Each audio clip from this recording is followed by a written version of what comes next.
MB potential youth వారి ఆధ్వర్యంలో 32వ వార్షికోత్సవ సభలకు విచ్చేసిన ప్రతి ఒక్కరికి మన ప్రభు అయిన యేసుక్రీస్తు ఘనమైన నామములో నా హృదయపూర్వక వందనాలు తెలియజేస్తూ ఉన్నాను. వార్షిక కూడికలైన, వారం మధ్యలో కూడికైనా, ఆదివారం కూడికైనా, ఏ కూడికైనా ప్రతి కూడికలో 5 విషయాలు జరుగుతూ ఉంటాయి. మొదటిది సమకూడటం, రెండవది సంకీర్తనలు చేయడం, మూడవది సందేశాన్ని ఆలకించటం, నాలుగవది స్వపరీక్ష చేసుకోవటం, ఐదవదిగా చివరిది దేవుని వాక్యాన్ని విన్న తర్వాత మనలను మనం ప్రభువుకి సమర్పించుకోవటం. ఈ 5 కార్యక్రమాలు ప్రతి కూడికలో జరగాలి. మరలా చెప్తున్నాను, సమకూడటం. అందరూ కూడా సమకూడారు, కానీ సమయానికి సమకూడాలి. దినములు చెడ్డవి గనుక సమయమును పోనీయక సద్వినియోగం చేసుకొనుచు అజ్ఞానుల వలె కాక జ్ఞానుల వలె నడుచుకున్నట్లు జాగ్రత్తగా చూచుకొనుడి అని దేవుని వాక్యం సెలవిస్తుంది. నా మట్టుకు నేను చాలాసార్లు ఇలా చెబుతూ ఉంటాను. జారిన మాట, పోయిన సమయం, పోగొట్టుకున్న తరుణాలు, గతించిన జీవితం, పోయిన ప్రాణం తిరిగి రావు. అది సమయమైన, తరుణమైన, అది గతిస్తే తిరిగి రాదు. కాబట్టి సమయాన్ని సద్వినియోగం చేసుకొని సమకూడాలి. ఇది మొదటిది. రెండవదిగా సమకూడిన తర్వాత సంకీర్తనలు చేయాలి, పాటలు పాడాలి. మీరు కూడా చాలా పాటలు పాడారు. పాట మీద పాట, పాట తర్వాత పాట, పాటే పాట, అట్లా 9:30 దాకా పాడుతూనే ఉన్నారు. తర్వాత సందేశాన్ని ఆలకించాలి. సందేశాన్ని ఆలకించటం, ఇది వెళ్ళిపోయే సమయంలో ఇలాగూ సందేశం ఆలకించటం అంటే అది చెప్పేవాళ్ళకి కష్టమే, వినేవాళ్ళకి కష్టమే.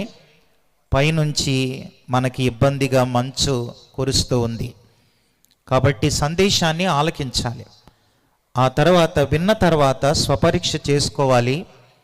ఆ తర్వాత తిరిగి దేవునికి సమర్పించుకోవాలి.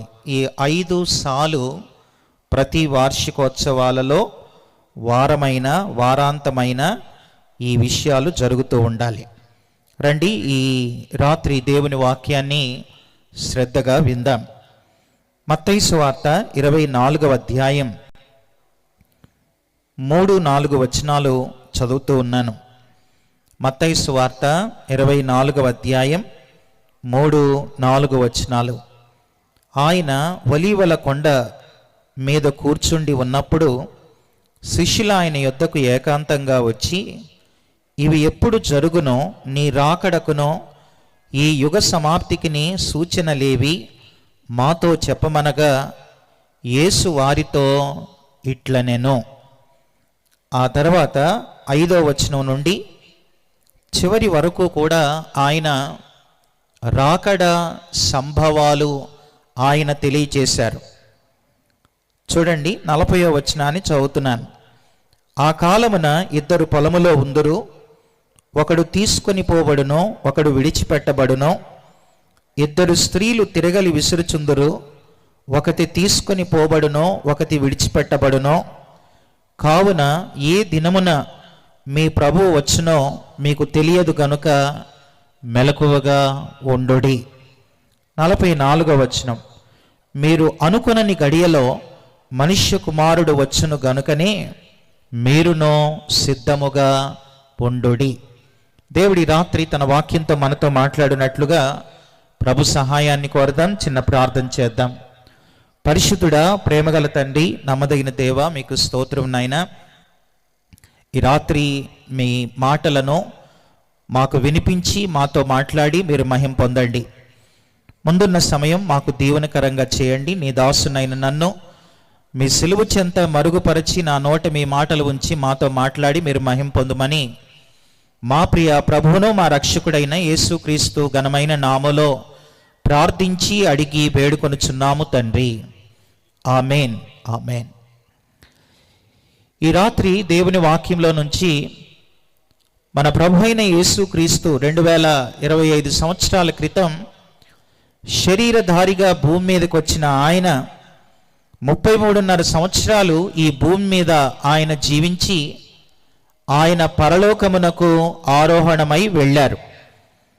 ఆయన వెళుతూ చెప్పిన మాట, నేను మరలా తిరిగి వస్తాను అని ఆయన చెప్పారు. ఆయన వస్తాను అని అన్నారు కాబట్టి ఆయన వస్తాడు. ఎందుకనంటే ఆకాశము భూమి గతించును గాని ఆయన మాటలు గతించవు. అయితే ఆయన రాకడికి ముందుగా సంభవింపబోయే సంగతులను ఆయనే తెలియచేశారు. ఆ సంగతులలో ఈ రాత్రి 10 సంగతులను త్వరగా చెప్పి నేను ముగిస్తాను. ఎండ్ టైమ్ ఈవెంట్స్ 10 సంగతులను నేను త్వరగా మీకు తెలియచేస్తాను. అందులో మొదటి సంభవం సంఘం ఎత్తబడుట, అది మొదటి సంభవం. రెండవ సంభవం క్రీస్తు విరోధి ప్రత్యక్షత, అది రెండవ సంభవం.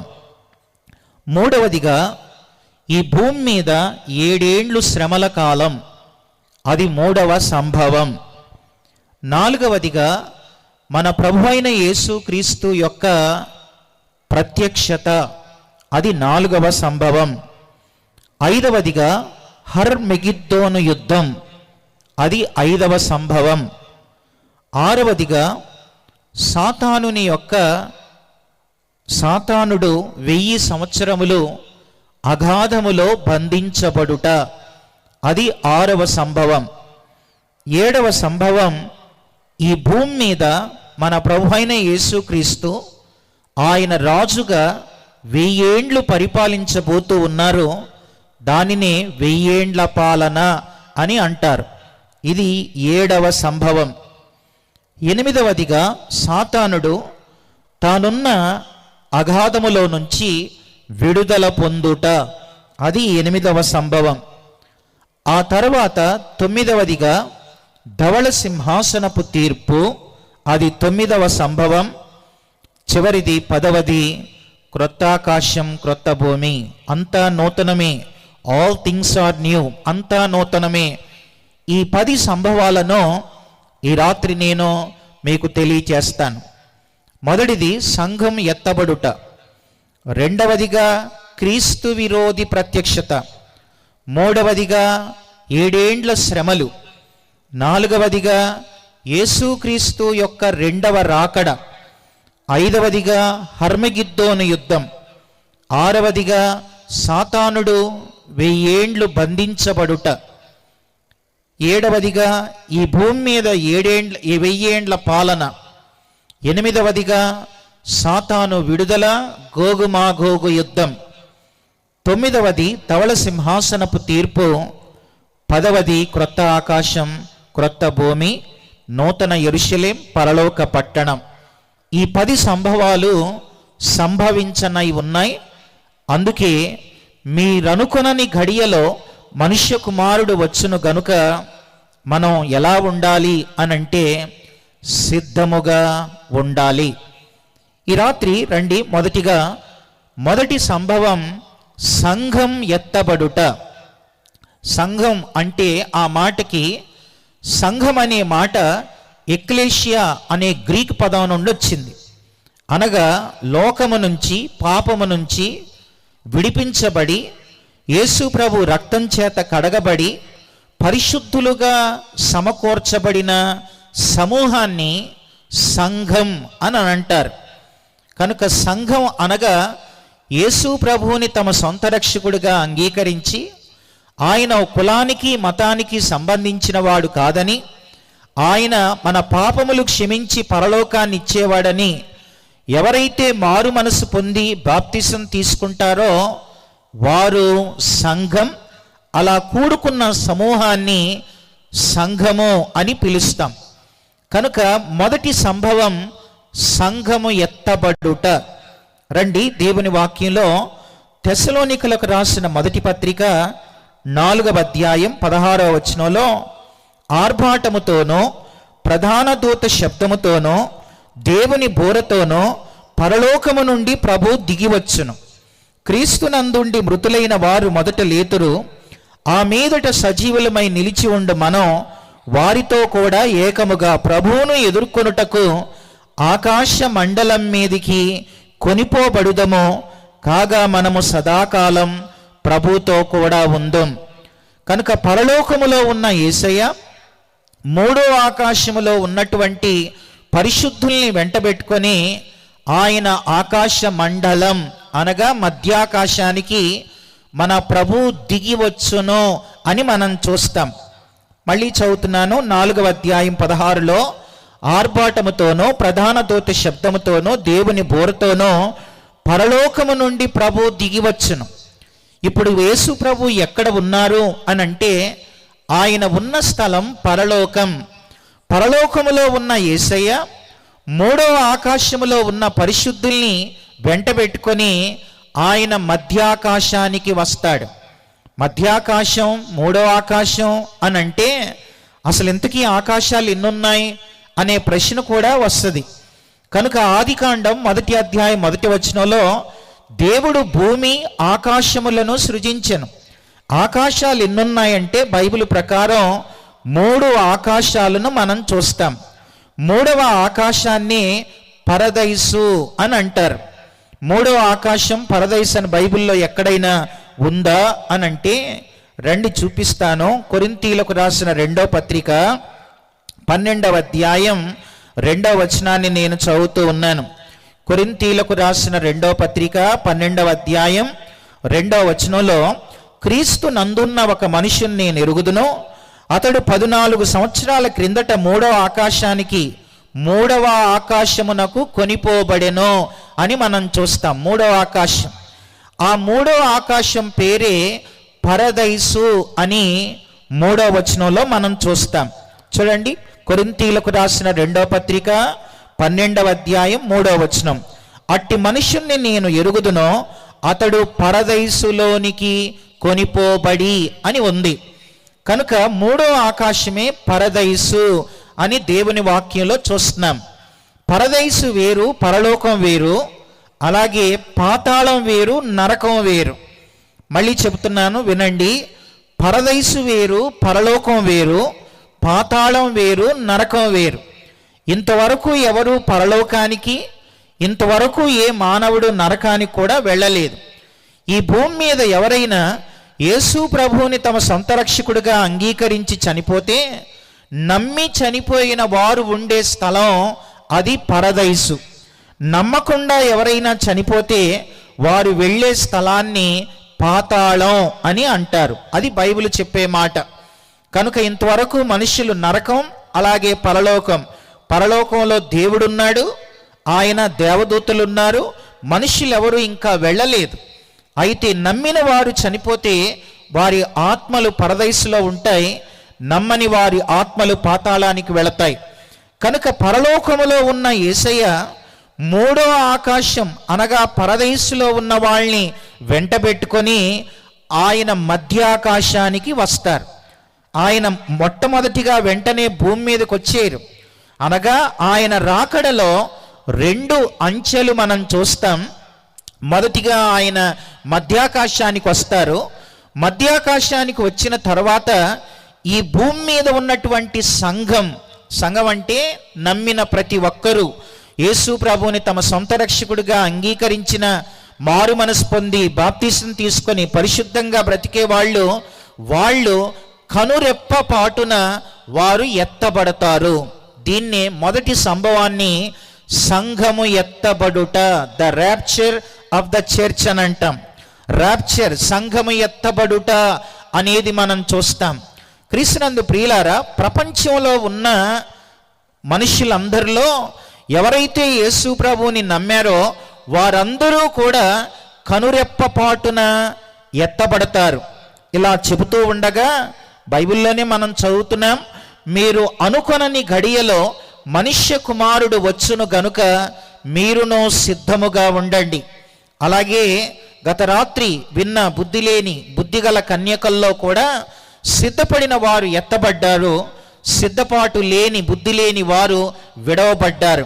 కనుక ఆయన ఎప్పుడు పరలోకం నుంచి మూడో ఆకాశంలో ఉన్న వాళ్ళని తీసుకొని మధ్యాకాశానికి వస్తాడో అది ఎవరికీ తెలియదు.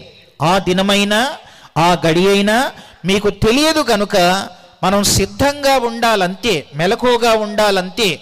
ఆయన మధ్యాకాశానికి వస్తాడు. అలా మధ్యాకాశానికి వచ్చినప్పుడు భూమి మీద సిద్ధపడిన వారు కనురెప్పపాటున సంఘం ఎత్తబడుట మధ్యాకాశానికి వెళ్ళిపోతాం. అలా మధ్యాకాశంలో ఉన్న సంఘం మధ్యాకాశంలో ఎన్ని సంవత్సరాలు ఉంటారు అని అంటే 7 సంవత్సరాలు సంఘం మధ్యాకాశంలో ఉండబడుతున్నారు. అయితే వినండి, ఇప్పుడు మనకి రాత్రి అయింది. వేరే దేశంలో, అమెరికా లాంటి దేశంలో పగలు, మరొక దేశంలో మధ్యాహ్నం, మరొక దేశంలో సాయంకాలం. వీళ్ళందరూ కూడా నమ్మిన వాళ్ళు భూకక్షలు దాటిన తర్వాత అందరూ కలుసుకొని మేఘాల మీద వారు మధ్యాకాశానికి వెళ్ళిపోతారు. అలా సంఘం ఎత్తబడద్ది. ఇలా నేను చెబుతూ ఉండగా కూడా ఒకవేళ యేసు ప్రభు పరలోకము నుంచి మూడో ఆకాశంలో ఉన్న పరిశుద్ధుల్ని వెంటబెట్టుకొని ఆయన మధ్యాకాశానికి వస్తే ఇలా చెబుతున్న నేను, నా చేతిలో మైక్ అలా పడిపోద్ది, నేను వేసుకున్న బట్టలు ఇక్కడే ఉంటాయి, నేను ఎత్తబడతాను. అలాగే నమ్మిన వారంతా ఎత్తబడతారు. కనుక ఈ భూమి మీద అందరూ కూడా నమ్మిన వారు ఎత్తబడతారు, నమ్మని వారు, సిద్ధపాటు లేని వాళ్ళు విడవబడతారు, ఇక్కడే ఉంటారు. బుద్ధి లేని వాళ్ళు, సిద్ధపాటు లేని వాళ్ళు, తర్వాత ఇంకా నమ్మని వాళ్ళందరూ కూడా ఈ భూమి మీద ఉంటారు. నమ్మిన వారు మాత్రమే ఎత్తబడి వారు మధ్యాకాశంలోనికి వెళ్ళిపోతారు. ఇది సంభవించబోయే సంభవాలలో మొదటి సంభవం. అయితే ఎత్తబడిన సంఘం మధ్యాకాశంలో 7 సంవత్సరాలు ఏం చేస్తారు అని అంటే, ఎత్తబడిన సంఘం మధ్యాకాశంలో క్రీస్తు న్యాయపీఠం ఎదుట నిలబడతారు. క్రీస్తు న్యాయపీఠం ఎదుట సంఘము నిలవబడుతుంది. ఈ మాట కొరింథీయులకు రాసిన 2వ పత్రిక 5వ అధ్యాయం 10-11 వచనాల్లో సంఘం మధ్యాకాశములో క్రీస్తు న్యాయపీఠం ఎదుట నిలబడద్ది. 7 సంవత్సరాలు సంఘం మధ్యాకాశములో ఉంటారు. ఆ 7 సంవత్సరాలు కూడా ప్రభు ఎత్తబడిన వారికి గణపరుస్తాడు. ఎందుకనంటే ఎత్తబడ్డారంటేనే వారు పరిశుద్ధంగా ఉన్నారు, సిద్ధపడి ఉన్నారు, పాపం నుంచి విడుదల పొందారు, పరిశుద్ధంగా బ్రతికారు, దేవుని కోసం నమ్మకంగా జీవించారు, కొన్ని ఆత్మల్ని సంపాదించారు, దేవుని కోసం కష్టపడ్డారు, దేవుని కోసం ఖర్చయ్యారు, దేవుని కోసం కరిగిపోయారు. ఇలా దేవుని కోసం వారు నమ్మకంగా ఉన్నారు కాబట్టి వాళ్ళు ఎత్తబడి ప్రభు దగ్గర ఉంటారు. అలా ఉన్నవారిని ఆయన ఏం చేస్తాడు అని అంటే ఆయన గణపరుస్తాడు. అలా గణపరిచి ఈ భూమి మీద ఎవరైతే వారు పరుగును సరిగా పరిగెత్తారో వారికి అక్షయ కిరీటం, ఆత్మల్ని ఎవరైతే సంపాదిస్తారో వారికి అతిశయ కిరీటం, అలాగే రాకడ కొరకు అపేక్షిస్తూ నిరీక్షించారో వారికి నీతి కిరీటం, అలాగే దేవుణ్ణి నమ్ముకున్న తర్వాత కూడా కష్టాలు వచ్చినా, బాధలు వచ్చినా, ఇబ్బందులు వచ్చినా, సమస్యలు వచ్చినా, ఎన్ని అవమానాలు వచ్చినా దేవుని కోసం నమ్మకంగా ఎవరైతే బ్రతికారో వారికి జీవ కిరీటాలు ఇలా ప్రభు ఇస్తాడు. కనుక ఎత్తబడిన సంఘానికి ఆయన మెప్పు, మహిమ, ఘనత, కిరీటాలు, బహుమానాలు, ఆధిక్యతలు అవి మధ్యాకాశంలో 7 సంవత్సరాలు అక్కడ జరుగుతూ ఉంటాయి. అయితే వినండి, సంఘం భూమి మీద ఉండదు, ఎత్తబడతారు. చూడండి మత్తయి సువార్త 24వ అధ్యాయం. ఎలా ఎత్తబడే గుంపులో ఎవరెవరు ఉంటారో ఆయనే చెప్పాడు. మత్తయి సువార్త 24వ అధ్యాయం నేను చదువుతున్నాను, చూడండి 40వ వచనం. ఆ కాలమున 2 పొలములో ఉందురు, ఒకడు తీసుకొని పోబడును, ఒకడు విడిచిపెట్టబడును. 2 స్త్రీలు తిరగలి విసురుచుందురు, ఒకటి తీసుకొని పోబడును, ఒకటి విడిచిపెట్టబడును అని మనం చూస్తున్నాం. ఒకవేళ విమానంలో వెళుతున్నారనుకోండి, విమానాన్ని నడిపే ఆయన యేసుప్రభుని నమ్ముకున్న వాడైతే ఆయన ఎత్తబడతాడు. ఆ విమానం వెళ్ళి ఏ సముద్రంలోనో పడద్ది. అలాగే బస్సులో ప్రయాణం చేస్తూ ఉండగా యేసు ప్రభువుని నమ్మిన బస్సు డ్రైవర్ ఆయన రక్షణ పొందినవాడైతే ఆయన ఎత్తబడతాడు. ఆ బస్సు వెళ్ళి ఏ చెట్టుకో తలిగి యాక్సిడెంట్లు అయింది. ఆ తర్వాత ఇలాంటి పరిస్థితులు సంభవిస్తాయి. ఇది సంభవించబోయే సంభవాలలో మొదటి సంభవం మనము సంఘము ఎత్తబడుట అనేది మనం చూస్తాం. అలా సంఘం ఎత్తబడ్డప్పుడే ఇప్పుడు ఉన్న పరిశుద్ధాత్ముడు సంఘాన్ని కూడా ఆయన తీసుకొని ఆయన పని అప్పటితో అయిపోద్ది. పరిశుద్ధాత్ముని పని ఎప్పటి వరకు అనంటే సంఘము ఎత్తబడుట వరకు పరిశుద్ధాత్ముని పని ఇప్పుడు జరుగుతూ ఉంది. పరిశుద్ధాత్ముడి భూమి మీదకి ఎప్పుడు వచ్చాడు? పెంతెకొస్తు దినాన, అనగా యేసు ప్రభు పునరుద్ధానుడైన తర్వాత 40 దినాలు ఆయన ఈ భూమి మీద ఉన్నారు. 40వ రోజున ఆయన పరలోకానికి వెళ్ళారు. ఆయన వెళ్ళిన 10 దినాలకి, అనగా ఆయన పునరుద్ధానుడైన 50వ రోజున పరిశుద్ధాత్ముడు భూమి మీదకి వచ్చాడు. ఆ పరిశుద్ధాత్ముడు ఇప్పుడు మన మధ్యలో సంచరిస్తూ ఉన్నాడు. పరిశుద్ధాత్మని పని ఏంటనంటే పాపమును గూర్చి, నీతిని గూర్చి, తీర్పును గురించి ఆయన ఒప్పింప చేస్తూ ఉంటాడు. ఇంకా నీలో సిద్ధపాటు లేదా? సరిగా సిద్ధపాటు లేకపోతే సిద్ధపడు. ఒకవేళ ఇంకా నువ్వు నమ్మకంగా లేవా? నమ్మకంగా ఉండు. ఆయన త్వరగా రానై ఉన్నాడు, సిద్ధపడండి అని మనల్ని సిద్ధపరిచే పనిలో పరిశుద్ధాత్ముడు ఉన్నాడు. సంఘం ఎత్తబడ్డప్పుడు పరిశుద్ధాత్ముడు కూడా ఆయన మధ్యాకాశం పరలోకానికి ఆయన ఆరోహణం అవుతాడు. ఇది పరిశుద్ధాత్ముని పని. కనుక మొదటిది సంఘం ఎత్తబడుట. అలా ఆయన ఎత్తబడ్డ తర్వాత ఈ భూమి మీద విడవబడిన వారందరూ కూడా 7 సంవత్సరాలు వారు ఉంటారు. నామకార్థ క్రైస్తవులు కూడా విడవబడతారు, నమ్మకంగా లేని వారు విడవబడతారు, దేవుణ్ణి నమ్మని వారు భూమి మీదే ఉంటారు. 7 సంవత్సరాలు ఈ భూమి మీద ఎవరు పరిపాలన చేస్తారు అనంటే 3 పరిపాలన చేస్తారు.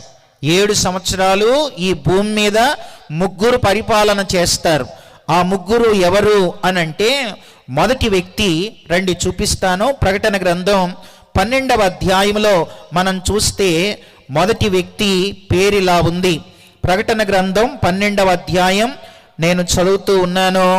ఆ మాట 3వ వచనం చూడండి. అంతటా పరలోకమందు ఇంకొక సూచన నాకు కనబడెను. ఇదిగో ఎర్రని మహా ఘటసర్పం, దానికి 7 తలలు 10 కొమ్ములు ఉండెను, దాని తలల మీద 7 కిరీటాలు ఉండెను అని మనం చూస్తాం. మొదటి వ్యక్తి ఎవరు అనంటే అపవాది, సాతానుడు పరిపాలన చేస్తాడు. రెండవ వ్యక్తి ఎవరు అనంటే 13వ అధ్యాయం 1వ వచనంలో క్రూర మృగం, వీణ్ణే క్రీస్తు విరోధి అని అంటారు. యాంటీ క్రైస్ట్, క్రీస్తు విరోధి పరిపాలన చేస్తాడు. క్రీస్తు విరోధి అనంటే సగం మనిషి సగం దయ్యం. వాడు ఎలా ఉంటాడో చూడండి. 13వ అధ్యాయం 1వ వచనంలో, మరియు 10 కొమ్ములు 7 తలలు. 10 కొమ్ములు అంటే ఆడికి లిటరల్గా 10 కొమ్ములే ఉండవు. కొమ్ము అంటే అధికారం అని అర్థం. అంటే చాలా అధికారాన్ని కలిగి ఉంటాడు. 7 తలలు గల ఒక క్రూర మృగం. 7 తలలంటే తలలు 7 ఏమో ఉండవు. తల అనేది జ్ఞానానికి గుర్తు. కనుక వాడు చాలా జ్ఞానంగా, మనకంటే జ్ఞానంగా వాడు చక్కగా ఆ 7 సంవత్సరాలు వాడు ఎంతో మందిని మోసం చేస్తాడు. చూడండి, అదే 13వ అధ్యాయం 1వ వచనంలో, క్రూర మృగం సముద్రంలో నుండి పైకి వచ్చేట చూచి తిని, దాని కొమ్ముల మీద 10 కిరీటాలు, దాని తలల మీద దేవదూషణకరమైన పేళ్లు ఉండెను. నేను చూసిన ఆ మృగం చిరతపులిని పోలి ఉండెను. ఈ క్రూర మృగంగాడు ఎలా ఉంటాడంటే చిరతపులిని పోలి ఉంటాడు. చిరతపులి దేనికి సాదృశ్యం అనంటే వేగమునకు సాదృశ్యం. అంటే వీడు ఆ 7 సంవత్సరాలు చాలా వేగంగా వాడి పని వాడు చేసుకొని వెళతాడు. వాని పాదములు ఎలుగుబంటి పాదాల వంటివి. వాడు లిటరల్గా మనిషే కనబడతాడు, ఓ ఎలుగుబంటి నడిచినట్లుగా నడుస్తాడు. ఉదాహరణకి కొరియా ఆ దేశంలో కిమ్లాగా నడుస్తాడనమాట. వాడు లిటరల్గా అలా ఉంటాడు. తర్వాత చూడండి, దాని నోరు సింహపు నోరు వంటిది. వాడి మాటలతోనే మనుషుల్ని భయపెడతాడు. దానికి ఆ ఘటసర్పం తన బలమును, తన సింహాసనమును, గొప్ప అధికారమును ఇచ్చెను అని చూస్తాం. కనుక సంఘం ఎత్తబడింది. నామకార్థ క్రైస్తవులు, నమ్మనోళ్ళు భూమి మీద ఉంటారు. 7 సంవత్సరాలు ఎవరు పరిపాలిస్తారంటే కనబడకుండా పనిచేసేవాడు అపవాది, కనబడుతూ పనిచేసేవాడు క్రూర మృగం. ఆ క్రూర మృగం వాడు పరిపాలన చేస్తాడు. వాడు ఎలా పరిపాలిస్తాడంటే చూడండి, దేవుని వాక్యంలో తెస్సలోనికలకు రాసిన 2వ పత్రిక తీయండి, ఆ మాట నేను చదువుతున్నాను. తెస్సలోనికలకు రాసిన 2వ పత్రిక 2వ అధ్యాయంలో 8వ వచనాన్ని చదువుతున్నాను. అప్పుడు ఆ ధర్మ విరోధి బయలుపరచబడును. ధర్మ విరోధి బయలుపరచబడతాడు. 9వ వచనం, నశించుచున్న వారు తాము రక్షింపబడుటకై సత్య విషయమైన ప్రేమను అవలంబింపకపోయిరి గనుక వీడి రాక ఎలా ఉంటుందంటే అబద్ధ విషయమైన సమస్త బలముతోనూ నానా విధములైన సూచక్రియలతోనూ మహత్కార్యాలతోనూ దుర్నీతిని పుట్టించు సమస్త మోసముతోనూ నశించు వారిలో సాతాను కనపరచు బలమును అనుసరించి ఉండును అని మనం చూస్తాం. కనుక వీడు కూడా కొన్ని సూచక్రియలు చేస్తాడు, కొన్ని మహత్కార్యాలు చేస్తాడు, కొన్ని అద్భుతాలు చేస్తాడు. ఈ ప్రపంచాన్నంతా కూడా వాడు 7 సంవత్సరాలు పరిపాలన చేస్తాడు. కనుక కనబడుతూ పనిచేసేవాడు క్రూర మృగం. అలాగే వాడికి సపోర్ట్గా మరొకడు ఉంటాడు. వాడెవడంటే చూడండి, ప్రకటన గ్రంథం 13వ అధ్యాయం 11వ వచనంలో మనం చూస్తే, మరియు భూమిలో నుంచి మరి ఒక క్రూర మృగం పైకి వచ్చుట చూచితిని. గొర్రెపిల్ల కొమ్ము వంటి 2 కొమ్ములు దానికి ఉండెను. అది ఘటసర్పం వలె మాటలాడుచుండెను. అది ఆ మొదటి క్రూర మృగమునకున్న అధికారపు చేష్టలన్నీ దాని ఎదుట చేయుచున్నది అని మనం చూస్తాం. అంటే మూడవదిగా ఇతను ఎవరు అనంటే అబద్ధ ప్రవక్త. వీళ్ళ ముగ్గురు కూడా పరిపాలిస్తారు. మొదటిగా సాతానుడు, రెండవది క్రూర మృగం, మూడవది అబద్ధ ప్రవక్త. వీళ్ళ ముగ్గురు కూడా ఈ భూమి మీద ఎన్ని సంవత్సరాలు పరిపాలిస్తారు అనంటే 7 సంవత్సరాలు వాళ్ళు పరిపాలిస్తారు. వినండి, ఆ 7 సంవత్సరాల్లో ఇప్పుడు భారతదేశం అంతటికీ కూడా ఒక కామన్ నెంబర్ ఉంది. దాన్నే ఆధార్ కార్డ్ అని అంటాం. ఇండియా అంతా కూడా ఆధార్ కార్డులో నువ్వు ఎక్కడున్నావో నీ నెంబర్ కొడితే మీదే ఊరో తెలిసిపోద్ది, మీదే ప్రాంతమో తెలిసిపోద్ది. తర్వాత ఇప్పుడు అన్నిటికీ అవి లింక్ చేస్తున్నారు కాబట్టి నీ బ్యాంక్ బ్యాలెన్స్ ప్రతి దానికి కూడా లింక్ అయిపోద్ది. కనుక ఆ 7 సంవత్సరాల్లో ఒకటే కార్డు, ఒకటే ముద్ర ఉంటుంది. ఆ ముద్ర ఏంటనంటే 666 ముద్ర. అది నొసటి మీద కానీ చేతి మీద కానీ ఒక చిన్న చిప్పు వలె వేయబడద్ది. అది లేకపోతే క్రయ విక్రయాలు ఉండవు. అది వాడి ముద్ర. వాడు పరిపాలనతో ఆ 7 సంవత్సరాలు పరిపాలిస్తాడు.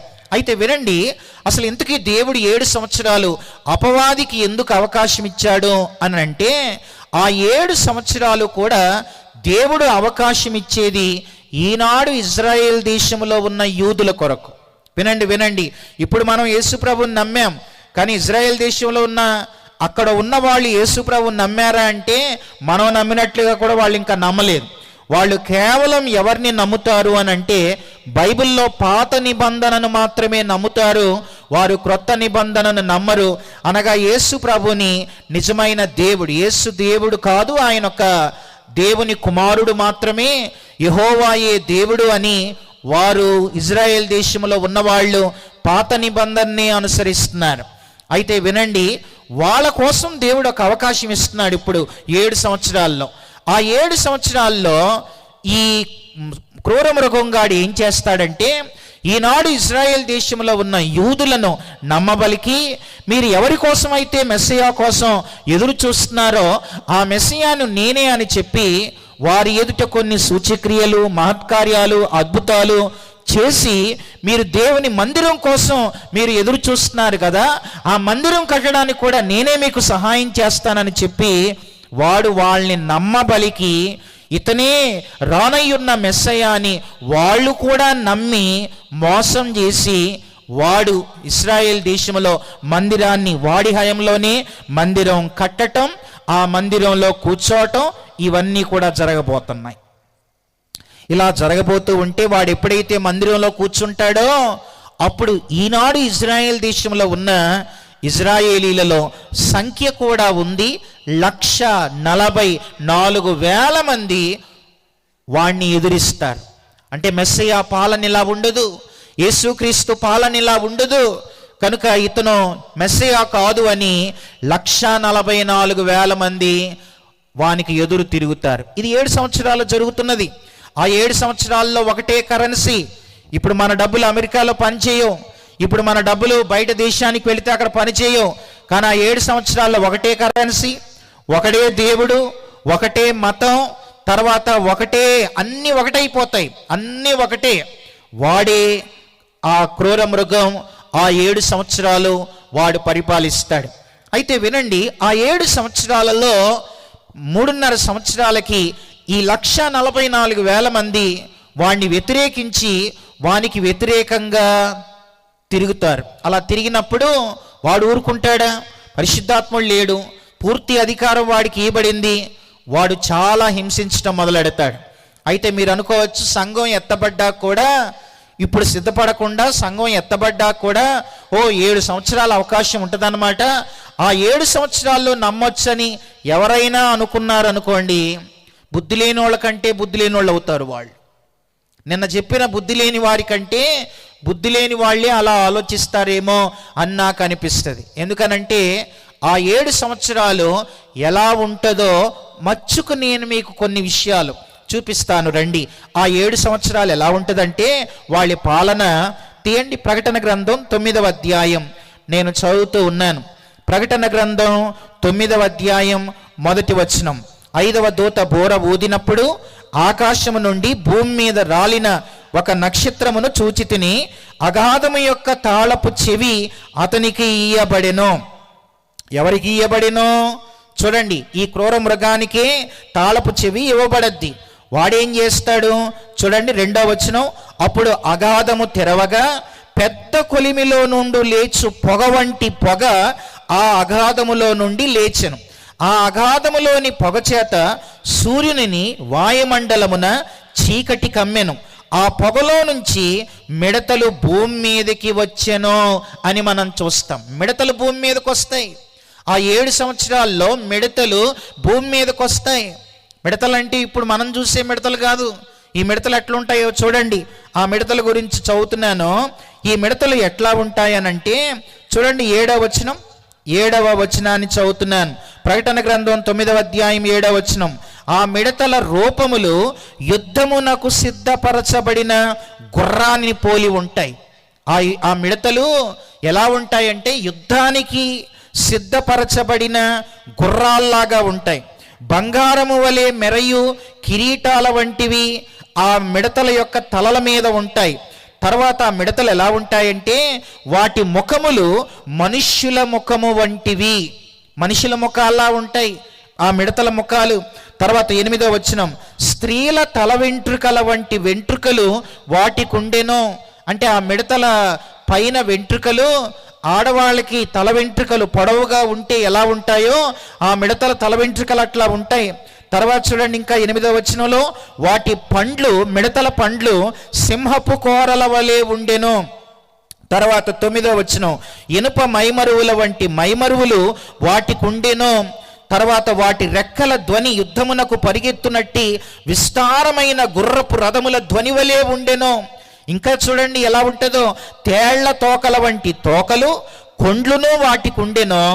5 నెలల వరకు వాటి తోకల చేత మనుష్యులకు హాని చేయుటకు వాటికి అధికారం ఇవ్వబడింది. ఎన్ని నెలలు అనంటే కేవలం 5 నెలలే. 7 సంవత్సరాల్లో 5 నెలలే ఈ మిడతలు భూమి మీద మనుషుల్ని బాధ పెట్టడం మొదలెడతాయి. ఆలోచించండి, మనుషుల ముఖం లాంటి ముఖం, ఆడవాళ్ళ తల వెంట్రుకలు లాంటి తల వెంట్రుకలు, సింహ పళ్ళు లాంటి పళ్ళు, తర్వాత యుద్ధానికి పరిగెత్తే గుర్రాల వేగం. అసలు ఇవన్నీ మిడతలు కాదు, ఇవన్నీ దెయ్యాలే. ఇవన్నీ ఎక్కడి నుంచి వచ్చినాయి అని అంటే అగాధంలో నుంచి వచ్చినాయి. అగాధంలో బంధించబడిన దెయ్యాలు మిడతల్లాగా మనుషుల్ని బాధ పెడతాయి. ఈ బాధలన్నీ కేవలం 5 నెలలు. ఇంకా 6 సంవత్సరాల ఎన్ని నెలలు ఉంది? ఇంకా సంవత్సరం అంటే 12 నెలలు కదా. 6.5 సంవత్సరాలు అంటే 6 సంవత్సరాలు 7 నెలల దాకా ఇంకా మిగిలింది. అంటే ఇంకెంత బాధలు ఉంటాయో చూడండి. కనుక ఇప్పుడు కాదులే, అప్పుడు చూద్దాంలే అని అనుకుంటే అసలు బైబిల్లో యేసుప్రభు ఈ మత్తయి సువార్త 24వ అధ్యాయంలో ఆయనే చెప్పారు. చూడండి, ఆ మాట నేను చదువుతున్నాను. మత్తయి సువార్త 24వ అధ్యాయం నేను 21వ వచనాన్ని చదువుతున్నాను. లోకారంభము నుండి ఇప్పటి వరకు అట్టి శ్రమ కలుగలేదు, ఇక ఎప్పుడునో కలగబోదు. ఆ దినములు తక్కువ చేయక పోయిన ఎడల ఏ శరీరయు తప్పించుకొన్నాడు. కనుక లోకారంభం మొదలుకొని ఇప్పటి వరకు అలాంటి శ్రమలు కలగలేదు. కాబట్టి అందుకే సిద్ధపడండి అని ఆ 24వ అధ్యాయం చెప్పాడు. మన ముందున్న దినాల పరిస్థితులు చాలా బహుఘోరం. నీ ముందు సంభవించబోయే సంభవాలు అవి చాలా ప్రతికూలంగా ఘోరంగా ఉంటాయి. దుష్టుడు పరిపాలన చేస్తాడు, వాడికి సపోర్టుగా అబద్ధ ప్రవక్త పరిపాలన చేస్తారు. తర్వాత ఆ దినాల్లో ఎవరైనా ఒకవేళ ఈ 144,000 మంది వారి ద్వారా ఎవరైనా యేసు ప్రభుని అంగీకరిస్తే వాళ్ళను బహు భయంకరంగా హింసించటం, బాధ పెట్టడం ఇలాంటివి జరగబోతూ ఉన్నాయి. కాబట్టి క్రీస్తునందు ప్రియులారా, మొదటి సంభవం సంఘము ఎత్తబడుట. ఎత్తబడిన సంఘం మధ్యాకాశంలో 7 సంవత్సరాలు ఉంటారు. అక్కడంతా కూడా బహుమతుల ప్రధానోత్సవం. ఇప్పుడు భూమి మీద నమ్మిన వాళ్ళు ఎత్తబడ్డారు. మనకంటే ముందుగా చనిపోయిన వాళ్ళు కూడా పరదైసులో నుంచి మధ్యాకాశానికి వస్తారు. కనుక అందరూ పరిశుద్ధులంతా అక్కడ ఉంటారు. అందులో దానియేలు, అబ్రహాము, తర్వాత యోసేపు, భక్తులంతా అక్కడ ఉంటారు.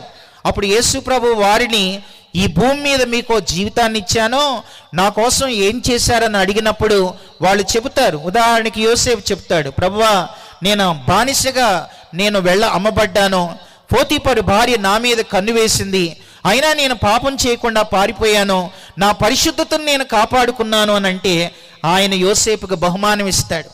అలాగే అపోస్తలుడైన పౌలు, ప్రభువా నీ కోసం వేలాది ఆత్మల్ని సంపాదించానంటే నీతి కిరీటాన్ని ఇస్తాడు. ఇలా బహుమానాలు, కిరీటాలు ఇవన్నీ అక్కడ జరుగుతుంటాయి. 7 సంవత్సరాలు. 7 సంవత్సరాలేమో అక్కడ బహుమతుల ప్రధానోత్సవ వేడుకలవి. అది విందులోనికి వెళ్ళిపోయారు. సిద్ధపడిన వారు విందులోనికి వెళ్ళిపోయారు. ఆ విందులో ప్రభు వాళ్ళని మెచ్చుకుంటాడు, గణపరుస్తాడు, హెచ్చిస్తాడు. తర్వాత ఆయన అక్కడ బహుమానాలు ఇస్తాడు, కిరీటాలు ఇస్తాడు. అక్కడంతా విందు జరుగుతూ ఉంటుంది 7 సంవత్సరాలు. విడవబడిన వాళ్ళకి 7 ఏండ్ల శ్రమలు.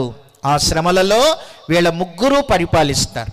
కనబడకుండా పనిచేసేవాడు సాతాను, కనబడుతూ పనిచేసేవాడు క్రూర మృగం, రెండోవాడు కూడా కనబడతాడు, వాడు అబద్ధ ప్రవక్త. వీళ్ళ ముగ్గురు కూడా 7 సంవత్సరాలు పరిపాలిస్తారు. ఈ 7 సంవత్సరాల పాలనలో కొంతమంది యేసు ప్రభుని నమ్ముతారు. ఆ 144,000 మంది ప్రపంచమంతా తిరిగి వారు సువార్త చేస్తారు. వారి ద్వారా కూడా యేసు ప్రభుని నమ్ముతారు. అలా నమ్మిన వారి మీద ఈ క్రూర మృగం, అబద్ధ ప్రవక్త సాతానుడు నమ్మిన వారందరినీ చంపడానికి వాడు ఒక స్థలానికి వాళ్ళని పోగు చేస్తాడు. వాళ్ళని స్థలానికి పోగు చేస్తారు. కనుక ఒక చోట యుద్ధం జరగబోతుంది. కనుక ఆ యుద్ధాన్ని ఏమంటారంటే హర్మెగిద్దోను యుద్ధం అని అంటారు. కనుక మొదటి సంభవం సంఘము ఎత్తబడుట. ఎత్తబడిన తర్వాత రెండవ సంభవం క్రీస్తు విరోధి ప్రత్యక్షత. వాడు ప్రత్యక్షమవుతాడు, బయలుపరచబడతాడు. మూడవ సంభవం శ్రమలు, 7 ఏండ్ల శ్రమలు అని నేను చెప్పాను.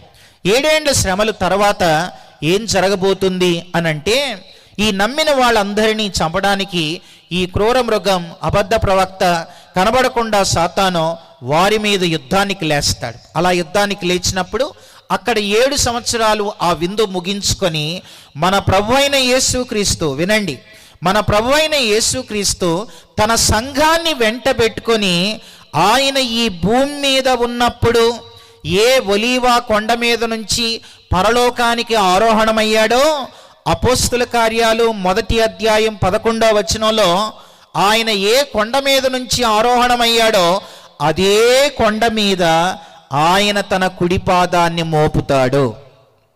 ఇది జకరియా గ్రంథం 14వ అధ్యాయం 4వ వచనంలో ఆయన తన సంఘాన్ని వెంటబెట్టుకొని ఈ భూమి మీదకి వస్తాడు. అలా వస్తాడు ఆయన. దాన్ని రెండవ రాకడా అని అంటారు. ఆయన బహిరంగంగా వచ్చేదాన్ని రెండవ రాకడా అని అంటారు. ఆయన మధ్యాకాశానికి వస్తాడు పరలోకం నుంచి, దాన్ని రహస్య రాకడా అని అంటారు. రాకల్లో 2 ఉంటాయి.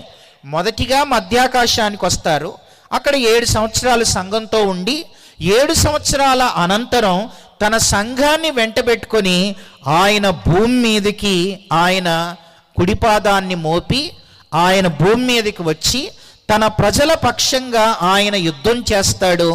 దాన్ని హర్ మెగిద్దోను యుద్ధం అని అంటారు. ఆ కొండ ఆయన కుడిపాదాన్ని ఒలీవా కొండ మీద మోపినప్పుడు ఆ కొండ తూర్పు తట్టుకు పడమటి తట్టుకు విడిపోద్ది. మధ్యలో ఒక పెద్ద లోయ, అక్కడ జరిగే యుద్ధం అది హర్మగిద్దోను యుద్ధం. ఇది ప్రకటన గ్రంథం 16వ అధ్యాయం 16వ వచనంలో మనం చూస్తాం. ఇది 5వ సంభవం. మొదటి సంభవం సంఘం ఎత్తబడుట, రెండవ సంభవం ఎత్తబడిన తర్వాత క్రీస్తు విరోధి వాడు బయలుపరచబడటం, వీళ్ళ ముగ్గురు కూడా వాళ్ళ పాలన. ఆ తర్వాత మూడవది 7 ఏండ్ల శ్రమలు, నాలుగవదిగా యేసుక్రీస్తు తన సంఘాన్ని వెంటబెట్టుకొని భూమి మీదకి రావడం, ఐదవదిగా హర్మగిద్దోను యుద్ధం. ఇది 5వ సంభవం. ఎప్పుడైతే హర్మగిద్దోను యుద్ధం అయిందో, హర్మగిద్దోను యుద్ధం తర్వాత ఏం జరుగుతుంది అని అంటే, అపవాదిని తీసుకొని ఆయన అగాధములో 1000 సంవత్సరాలు వాడు బంధించబడతాడు. 6వ సంభవం సాతాను బంధించబడుట. చూడండి, ప్రకటన గ్రంథం 20వ అధ్యాయం నేను చదువుతూ ఉన్నాను. ప్రకటన గ్రంథం 20వ అధ్యాయం మొదటి వచనాన్ని మనం చూస్తే అక్కడ ఇలా ఉంది. ప్రకటన 21. మరియు పెద్ద సంకెళ్ళు చేతబట్టుకొని అగాధము యొక్క తాళపు చెవి గల ఒక దేవదూత పరలోకము నుండి దిగివచ్చుట చూచి తిని, అతడు ఆది సర్పమును అనగా అపవాదియు సాతాను అను ఆ ఘట సర్పాన్ని పట్టుకొని 1000 సంవత్సరాలు వానిని బంధించి అగాధములో పడవేసి, ఆ 1000 సంవత్సరాలు గడిచి వరకు ఇక జనములను మోసపరచుకుండునట్లు అగాధమును మూసి దానికి ముద్ర వేసెను. అటు పిమ్మట వాడు కొంచెము కాలము విడిచిపెట్టబడును. కనుక అపవాదిని అగాధములో 1000 ఏండ్లు బంధిస్తాడు.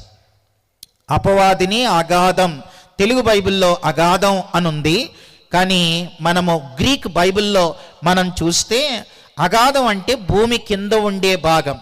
భూమి కింద ఉండే భాగాలలో మొదటి భాగాన్ని హెడేస్ అని అంటారు, రెండవ భాగాన్ని అబీస్ అని అంటారు, మూడవ భాగాన్ని టాట్రస్ అని అంటారు, నాలుగవ భాగం అది నరకం. కనుక భూమి కింద ఉండే భాగాల్లో ఇవన్నీ తెలుగు బైబిల్లో పాతాళం అగాధం అని ఉంది, కానీ మొదటి భాగం హెడేస్. ఇప్పుడు ఎవరైనా యేసు ప్రభువుని నమ్మకుండా చనిపోయిన వాళ్ళు ఎక్కడికి వెళ్తారంటే భూమి కింద వాళ్ళు ఉన్న ప్రాంతాన్ని హెడేస్ అంటారు. దాని తర్వాతది అబీస్. ఈ అబీస్లోని 1000 ఏండ్లు సాతాను బంధించబడతాడు. తర్వాత దాని ప్రక్కన మరొక స్థలం ఉంది, అది టాట్రస్. టాట్రస్ అని అంటే పడిపోయిన దేవదూతలు. కొందరేమో ఆకాశ మండలంలో మన ప్రార్థనలు దేవుని సన్నిధికి చేరకుండా అడ్డుపడుతున్నారు, మరికొంతమంది బిలాము కటిక చీకట్లో బంధించబడ్డారని ఉంది, వాళ్ళు టాట్రస్. ఆ టాట్రస్లో ఉన్న దెయ్యాలే మిడతలుగా 7 సంవత్సరాల్లో భూమి మీదకి వస్తాయి. కనుక మొదటిది హెడేస్, రెండవది అబీస్, మూడవది టాట్రస్. ఈ 3 భాగాలు ఉన్నాయి. అయితే సాతానుణ్ణి ఆ అబీస్లో 1000 ఏండ్లు బంధిస్తాడు. అపవాది 1000 ఏండ్లు బంధించబడుట. ఇది 6వ సంభవం.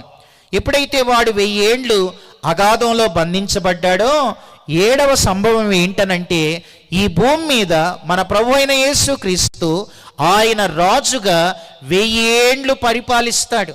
దాన్ని 1000 ఏండ్ల పాలన అని అంటారు. 1000 ఏండ్లు ఈ భూమి మీద ఆయన పరిపాలిస్తాడు.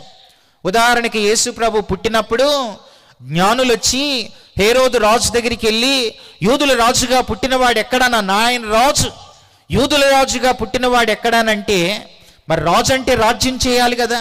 కానీ ఆయన అప్పుడు రాజుగా రాలేదు, ఆయన గొర్రెపిల్లగా వచ్చాడు, మనుషులందరి కోసం ప్రాణం పెట్టాడు, కలువరి శిలువలో చనిపోయి సమాధి చేయబడి తిరిగి లేచాడు. కానీ ఆయన రాజులకు రాజుగా రానై ఉన్నాడు. అది 2వ రాకళ్ళు ఆయన రాజుగా వస్తాడు. ఆయన ఈ ప్రపంచాన్నంతా 1000 ఏండ్లు పరిపాలిస్తాడు. ఆ 1000 ఏండ్ల పాలనలో పాలకులు ఎవరు అనంటే, 1000 ఏండ్ల పాలనలో పాలకులు ఎత్తబడిన సంఘమే ఆ పాలకులుగా ఆ 1000 ఏండ్లు పరిపాలిస్తారు. ఎత్తబడిన సంఘం ఎత్తబడింది కదా, వాళ్ళకి ఆయన అడుగుతాడు, నువ్వేం చేశావు పౌలు, నువ్వు నా కోసం ఏం చేశావు? ఆత్మల్ని సంపాదించాను ప్రభువా, నీకోసం చిరచ్ఛేదనం చేయబడ్డాను ప్రభువా, అయితే ఈ ప్రాంతమంతా నువ్వు నాయకునిగా ఏలు అని నాయకులుగా, పాలకులుగా ఆ 1000 ఏండ్ల పాలనలో నమ్మిన వారు పరిపాలిస్తారు. ఆ 1000 ఏండ్ల పాలన ఎలా ఉంటుందో చెబుతాను వినండి. ఆ 1000 ఏండ్ల పాలనలో గుడ్డివారు ఉండరు, కుంటివారు ఉండరు, మోగవాళ్ళు ఉండరు, చెవిటి వాళ్ళు ఉండరు, లంచాలు ఉండవు, దొంగతనాలు ఉండవు, మోసం ఉండదు, వ్యభిచారం ఉండదు, అక్రమాలు ఉండవు, అన్యాయాలు ఉండవు, మనుషుల్లో స్వార్థం ఉండదు, ఏ మృగము హాని చేయదు, ఏ జంతువు హాని చేయదు.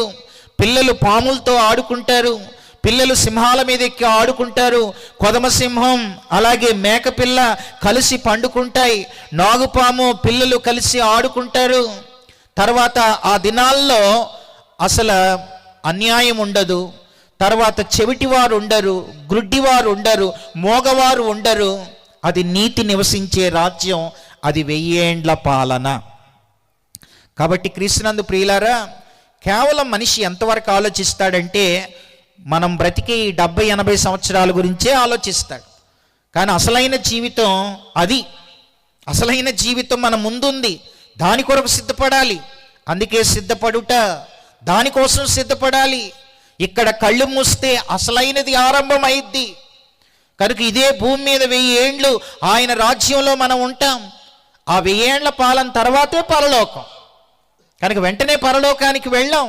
ఆయన రాజు, ఆయన పాలన ఎలా ఉంటుందో ఆయన పాలన మనం చూస్తాం. నీతి నివసించే రాజ్యం అది.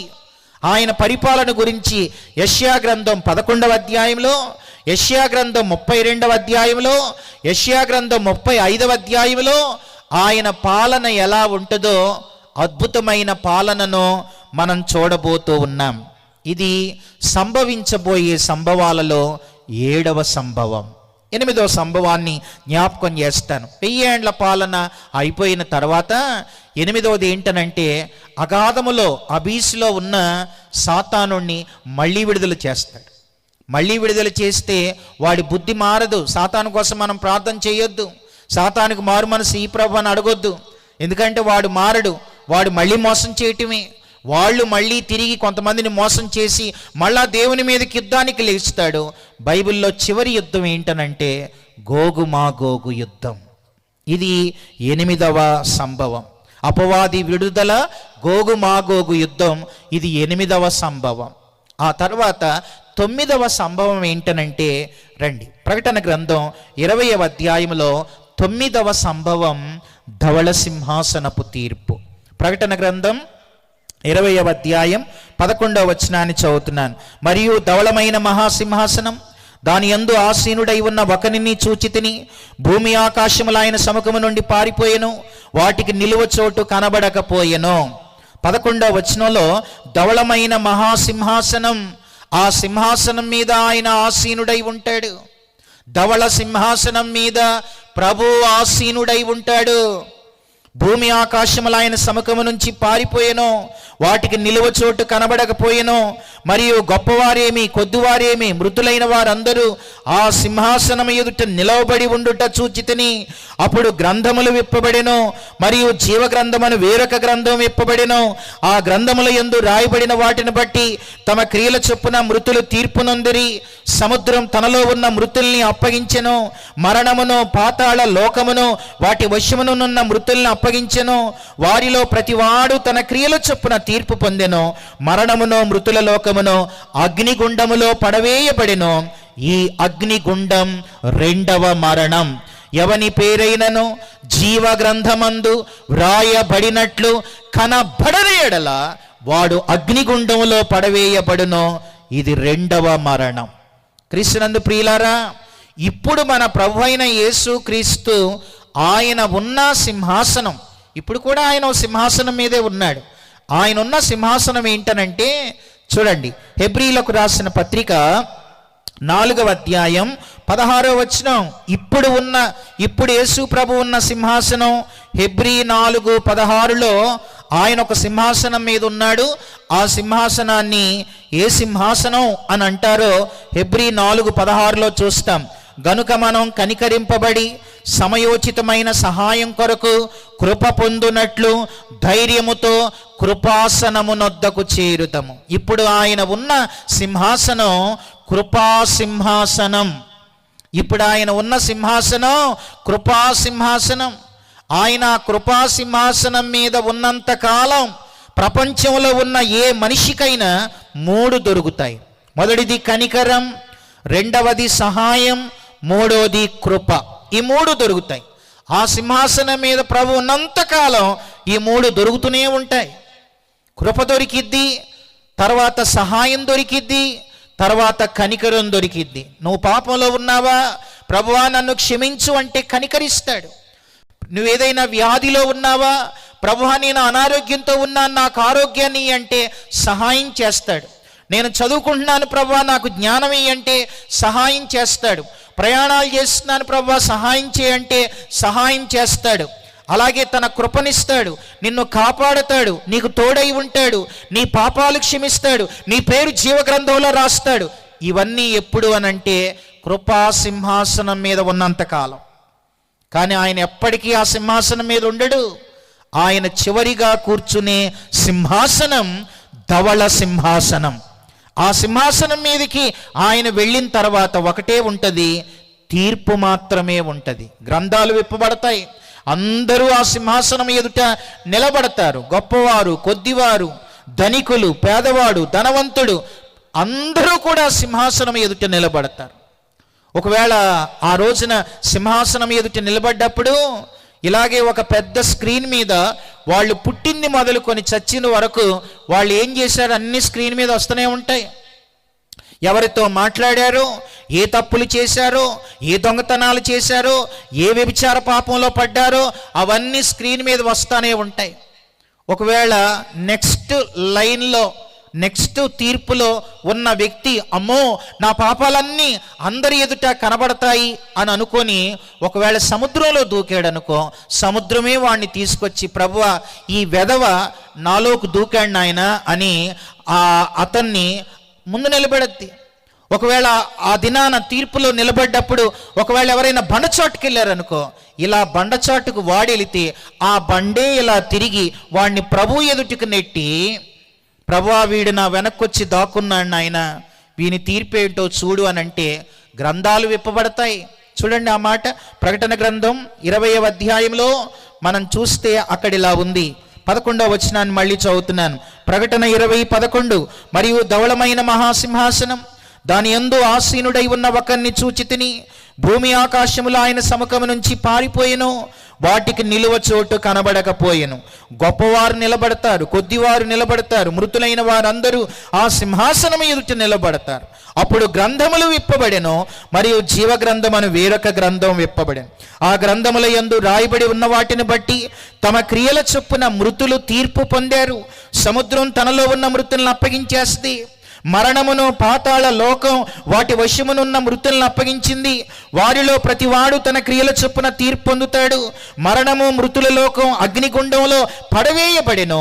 ఈ అగ్నిగుండం 2వ మరణం. ఎవని పేరైతే జీవగ్రంథంలో కనబడదు వాడు అగ్నిగుండం, దాన్నే నరకం అంటారు.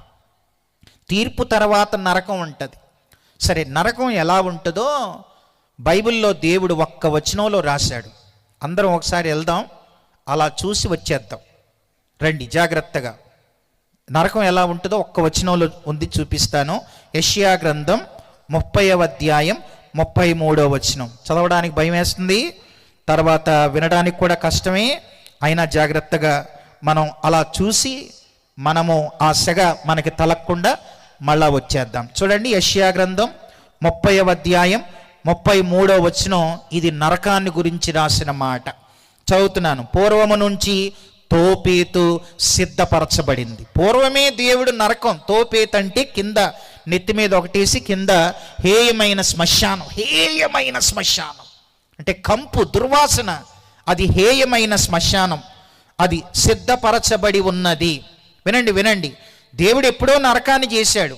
తర్వాత చూడండి ఏముంది, అది మెలెకు దేవతకు సిద్ధపరచబడి ఉన్నది.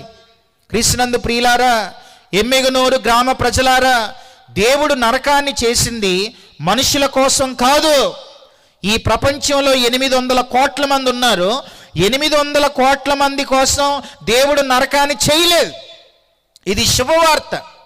అయితే నరకాన్ని దేవుడు ఎవరి కోసం చేశాడనంటే సాతానుని కోసం, పడిపోయిన దురాత్మల కోసం, క్రూర మృగం, అబద్ధ ప్రవక్త వారి కోసం దేవుడు ఎప్పుడో చేశాడు. అయితే మనుష్యులు ఒక రోజున నరకానికి వెళతారు. వినండి, నరకం మన కోసం చేయబడలేదు, కానీ నరకానికి మనుష్యులు వెళతారు. ఎవరు వెళతారు అనంటే ఎవరి పేరైతే జీవగ్రంథంలో ఉండదో, ఎవరైతే యేసు ప్రభువుని తమ సొంత రక్షకుడిగా అంగీకరించరో, ఎవరైతే మారు మనసు పొందరో, ఇది మా కులం కాదు, మా మతం కాదు, యేసు ప్రభు వేరే వాళ్ళ దేవుడు, ఆయన మాకొద్దు అని ఎవరైతే యేసు ప్రభువుని నమ్మరో, తమ పాపములు ఆయన రక్తము చేత కడగబడకుండా, తమ పేర్లు జీవగ్రంథములో లిఖించుకోకుండా ఎవరైతే ఉంటారో వారు ఒక రోజున ఈ అగ్నిగుండంలో పడవేయబడతారు. ఈ అగ్నిగుండం ఎలా ఉంటుందంటే చూడండి 33వ వచనం, అది లోతుగాను విశాలముగాను ఆయనే దాన్ని చేశాడు. మీరు ఎప్పుడైనా నరకం వీడియో క్లిప్ చూస్తే అది లోతుగా చాలా విశాలంగా అది ఉంటుంది, ఆయనే చేశాడు. అక్కడ చూడండి, అది అగ్నియు విస్తార కాష్టం, కాష్టం అంటే కడకడలాడే నిప్పుల గుండం, అది అగ్నియు విస్తార కాష్టం కలిగి ఉన్నది. గంధక ప్రవాహము వలె యెహోవా ఊపిరి దాన్ని రగులబెట్టును అనుంది. ఈ నరకం అంట దేవుని ఊపిరితో రగులుతా ఉంటుంది. ఒకసారి కూర్చున్న వాళ్ళందరూ నా వైపు చూడండి. దేవుని ఊపిరితో నరకం రగులుతా ఉంటుంది. ఊపిరంటే ఏంటి? గాలి పీల్చుకోవటం, ఇది ఊపిరి. దేవుని ఊపిరితో అక్కడ నరకం, అగ్నిగుండపు మంటలు అలా మండుతూనే ఉంటాయి. అయితే ప్రశ్న ఏంటనంటే దేవుని ఊపిరి ఎప్పుడైనా ఆగిపోద్దా? దేవుని ఊపిరి ఎప్పుడైనా ఆగిద్దా అనంటే దేవుని ఊపిరి ఎప్పుడు మన ఊపిరి ఆగిద్ది, కానీ ఆయన ఊపిరి ఆగదు. ఆయన ఊపిరి ఆగితేనే అగ్నిగుండపు మంటలు చల్లారుతాయి. ఆయన ఊపిరి ఆగదు గనుక అగ్ని ఆరదు, పురుగు చావదు అని ఉంది. కనుక అలా పెట్టాడు దేవుడు లింక్, వాళ్ళ కోసం, మనుషుల కోసం కాదు. కానీ మనుషులు ఎందుకు వెళ్తారంటే నమ్మనందుకు, నీకెన్నో అవకాశాలు ఇచ్చిన సిద్ధపడినందుకు, నీకెన్నో అవకాశాలు దేవుడు అనుగ్రహించిన సరైన సిద్ధపాటు లేక, బుద్ధి లేని కన్యకల వలె ఇంకా ఇప్పుడు కాదులే, తర్వాత చూద్దాంలే, నెక్స్ట్ ఇయర్ చూద్దాంలే, రేపు చూద్దాంలే అని వాయిదాలు వేసుకుంటూ పాపములో ఉండి పాపం చేస్తూ దేవుణ్ణి సొంత రక్షకుడిగా అంగీకరించక మీ పేరులు జీవగ్రంథంలో రాసుకొనని వాళ్ళు ఒక రోజున అగ్నిగుండానికి వెళతారు.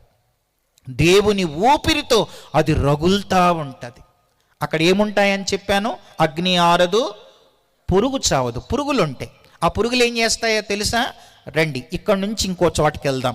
యోబు గ్రంథం 24వ అధ్యాయంలో ఆ పురుగులు ఏం చేస్తాయి అనంటే చూడండి ఈ వచనం. యోబు గ్రంథం 24వ అధ్యాయం 20వ వచనంలో ఏముందంటే, కన్న గర్భం వారిని మరచును, పురుగు వారిని ఎలా తింటదని ఉంది అక్కడ. పురుగు ఎలా తింటది? చదవండి ఒకసారి ఎవరైనా, అందరూ చూడండి. అక్కడ కన్న గర్భం మరచును, పురుగు వారిని కమ్మగా తినివేయును. యోబు గ్రంథం 24:20లో ఆ మాట ఉంది. కన్న గర్భం వారిని మరచును, పురుగు వారిని కమ్మగా తినేస్తాయి. పురుగులు రోజు కమ్మగా తింటుంటాయి. ఎందుకు కమ్మగా తింటాయి? ఈ భూమి మీద ఉన్నప్పుడు చెడ్డ పనులన్నీ కమ్మగా చేస్తారు కదా. సినిమాలు కమ్మగా చూస్తారు, బూతు బొమ్మలు కమ్మగా చూస్తారు, వినగోడిని కమ్మగా వింటారు, మాట్లాడుకోండి కమ్మగా మాట్లాడతారు. అందుకే పురుగులు రోజు కమ్మగా తింటా ఉంటాయి. చద్దామంటే చావుండదు, ఆ దినం బహు భయంకరం. అందుకే దేవుడు ప్రకటన గ్రంథం 20వ అధ్యాయంలో ఆయన ఈ మాట రాసి పెట్టాడు. చూడండి, ప్రకటన గ్రంథం 20వ అధ్యాయంలో మనం చూస్తే 13లో సముద్రం తనలో ఉన్న మృతులను అప్పగించేస్తుంది, మరణమును పాతాళ లోకం వాటి వశమునున్న మృతులను అప్పగించెను, వారిలో ప్రతివాడు తన క్రియల చొప్పున తీర్పు పొందెను. మరణమును మృతుల లోకమును అగ్నిగుండంలో పడవేయబడెను. ఈ అగ్నిగుండం 2వ మరణం. ఎవని పేరైనను జీవగ్రంథమందు రాయబడినట్లు కనబడని ఎడల వాడు అగ్నిగుండంలో పడవేయబడతారు. ఎవరు పడవేయబడతారో 21వ అధ్యాయం 8వ వచనంలో మనం చూస్తాం. పిరికివారు, అవిశ్వాసులు, అసహ్యులు, నరహంతకులు, వ్యభిచారులు, మాంత్రికులు, విగ్రహారాధికులు, అబద్ధికులందరూ అగ్నిగంధకములు గల గుండములో పాలు పొందుదురు. ఇది రెండవ మరణం. సంభవించబోయే సంభవాలలో 9వది ధవళ సింహాసనపు తీర్పు. ఆయన సింహాసనం మీద కూర్చుంటాడు, కానీ ఇప్పుడు మాత్రం ఆయన కృపా సింహాసనం మీద ఉన్నాడు. ఇప్పుడు నువ్వు అడగొచ్చు, ప్రభువా నన్ను క్షమించు, చేర్చుకుంటాడు. నేను ఎంత ఘోర పాపివైనా చేర్చుకుంటాడు, కనికరిస్తాడు, కృపనిస్తాడు, సహాయం చేస్తాడు. నువ్వు ఏ బలహీనత ఉందో దాని నుంచి విడుదల పొందడానికి ఇప్పుడు సహాయం చేస్తాడు ఆయన. కానీ ఒక రోజున ఆయన సింహాసనాన్ని చేంజ్ అయ్యి ధవళ సింహాసనం మీదకి వెళితే ఆ దినాన్ని నిన్నెవ్వరూ ఆదుకోలేరు. కాబట్టి క్రీస్తునందు ప్రియులారా, ఇది ధవళ సింహాసనపు తీర్పు. ఇది 9వది. చివరిది 10వ సంభవం ఏంటనంటే, ప్రకటన గ్రంథం 21వ అధ్యాయం 9 నుంచి 22వ అధ్యాయం చివరి వరకు మనం ఏం చూస్తాం అనంటే, నూతన యెరూషలేం, క్రొత్త ఆకాశం, క్రొత్త భూమి. నూతన యెరూషలేం. ఎంబై యెరూషలేము సంగమా, నూతన యెరూషలేములో మనం ఉండాలి అనంటే సిద్ధపడాలి, సిద్ధపాటు కలిగి ఉండాలి. కనుక ఆ పరలోక పట్టణం గురించి మనం చూస్తాం. ఆ పరలోక పట్టణాన్ని గురించి ఒక మాట నేను చదువుతాను, చూడండి. 10వ వచనం, 21:10. ఆత్మవశుడనైన నన్ను ఎత్తైన గొప్ప పర్వతం మీద కొనిపోయి యెరూషలేము అను పరిశుద్ధ పట్టణం దేవుని మహిమగలదై పరలోకమందున్న దేవుని యొద్ద నుండి దిగవచ్చుట నాకు చూపెను. దాని అందలి వెలుగు దగదగా మెరయు సూర్యకాంతము వంటి అమూల్య రత్నమును పోలి ఉన్నది. ఆ పట్టణం ఎత్తైన గొప్ప ప్రాకారం, 12 పునాదులు, గుమ్మములు ఉండెను. ఆ గుమ్మముల యొద్ద 12 దేవదూతలున్నారు. తర్వాత చూడండి 13లో, తూర్పు వైపున 3 గుమ్మాలు, ఉత్తమ వైపున 3 గుమ్మాలు, దక్షిణం వైపున 3 గుమ్మాలు, పశ్చిమ వైపున 3 గుమ్మాలు ఉన్నాయి. పరలోక పట్టణాన్ని గురించి చెబుతున్నాడు. 15లో, ఆ పట్టణం దాని గుమ్మములు ప్రాకారం కొలుచుటకై నాతో మాట్లాడువాని యొద్ద బంగారు కొలకర్ర ఉంది. ఆ పట్టణం చచ్చౌకమైనది, అంటే 4 వైపుల సమానంగా ఉంటుంది. దాని పొడవు దాని వెడల్పుతో సమానం. అతడు ఆ కొలకర్రతో పట్టణాన్ని కొలవగా దాని కొలత 750 కోసులు, 750 కోసులు. తర్వాత చూడండి, దాని పొడుగు, ఎత్తు, వెడల్పు సమానం. తర్వాత చూడండి మనం 18వ వచనం, ఆ పట్టణపు ప్రాకారం సూర్యకాంతములతో కట్టబడిను. పట్టణం స్వచ్ఛమైన స్ఫటికముతో సమానమైన సువర్ణముగా ఉన్నది. ఆ పట్టణ ప్రాకార పునాదులు అమూల్యమైన నానావిధ రత్నములతో అలంకరించబడి ఉండెను. మొదటి పునాది సూర్యకాంతపు రాయి, 2వది నీలం, 3వది యమునారాయి, 4వది పచ్చ, 5వది వైడూర్యం, 6వది కెంపు, 7వది సువర్ణరత్నం, 8వది గోమేధికం, 9వది పుష్యరాగం, 10వది సువర్ణల సునీయం, 11వది పద్మరాగం, 12వది సుగంధం. క్రీస్తునందు ప్రియులారా, అందరూ ఒకసారి చూడండి. 2000 సంవత్సరాల క్రితం యేసు ప్రభు ఆయన వెళుతూ ఆయన ఏం చెప్పాడంటే, నేను వెళుతున్నాను, నేను వెళ్ళి నేనుండే స్థలంలో మీరు ఉండులాగన మరలా వస్తాను, నేను మిమ్మల్ని తీసుకొని వెళతానని అన్నాడు. వినండి, మన కంటికి కనబడే సృష్టి అంతా కూడా ఆయన ఎన్ని రోజుల్లో చేశాడు?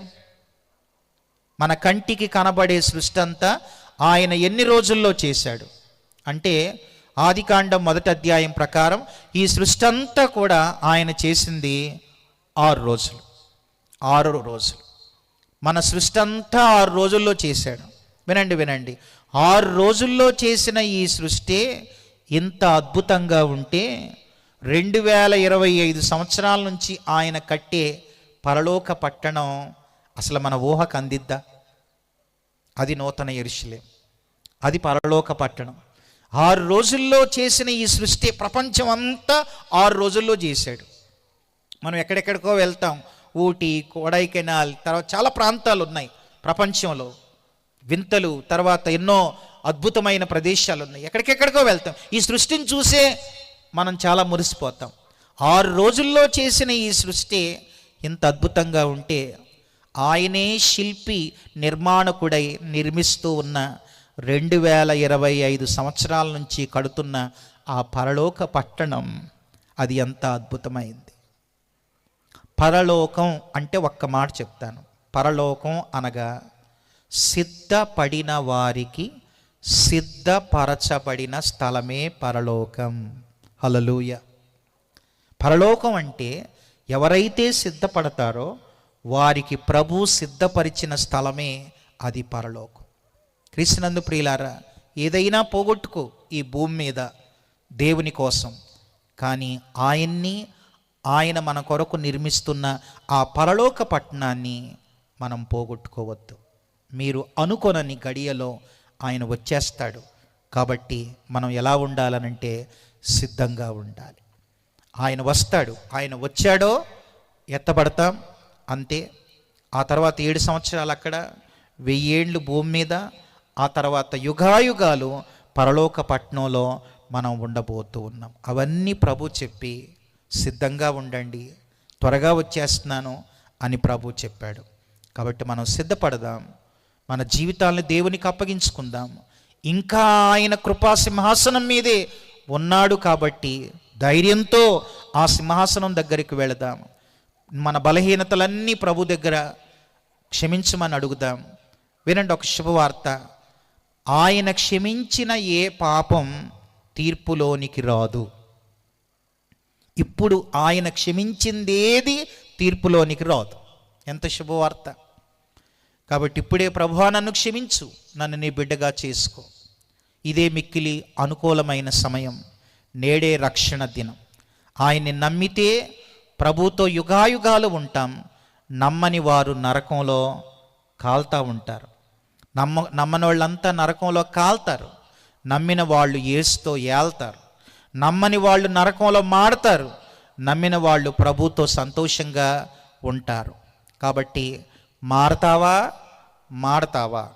కాల్తావా, ఏల్తావా, నిర్ణయం నీదే, తీర్మానం నేడే. తలలు వంచండి, ప్రార్థన చేసుకుందాం. కాల్తావా, ఏల్తావా, మాడతావా, నిర్ణయం నీదే, తీర్మానం నేడే. కాబట్టి ఓ తీర్మానం చేద్దాం. సిద్ధపడాలి.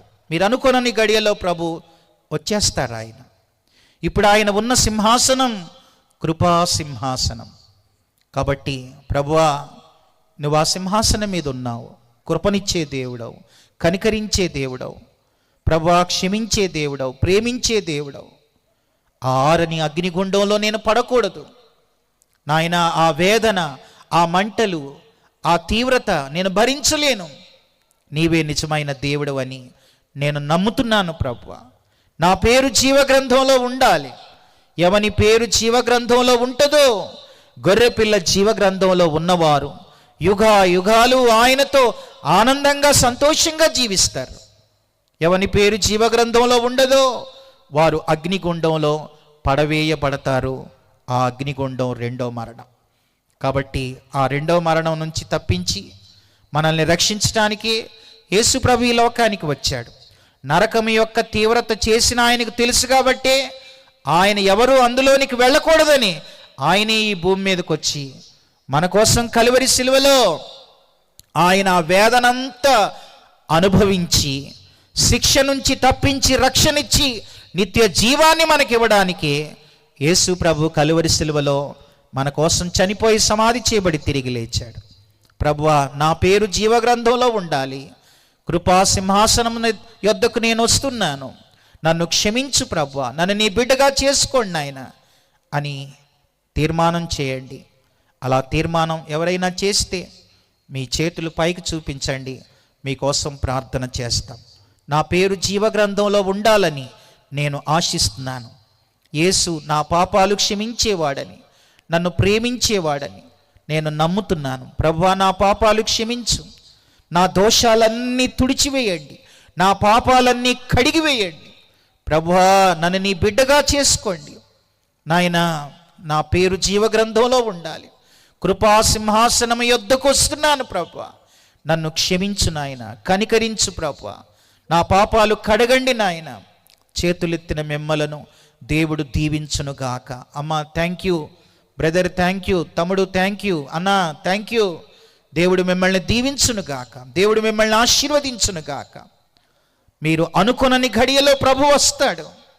చాలా ముందు ఉజ్వలమైన భవిష్యత్తు ఉంది. ఈ తుచ్చమైన అల్పమైన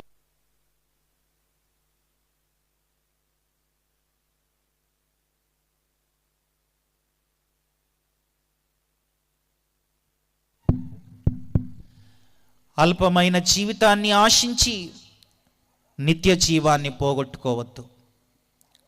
చేతులెత్తిన మిమ్మల్ందరినీ దేవుడు దీవించునుగాక. ప్రార్థన చేద్దాం. పరిశుద్ధుడా, నమ్మదగిన దేవా, మీకు స్తోత్రములు. తమ చేతులు చూపి నా పేరు జీవగ్రంథంలో ఉండాలని ఆశించిన బిడ్డలను బట్టి మిమ్మలను హృదయమారా స్తుతిస్తున్నాం.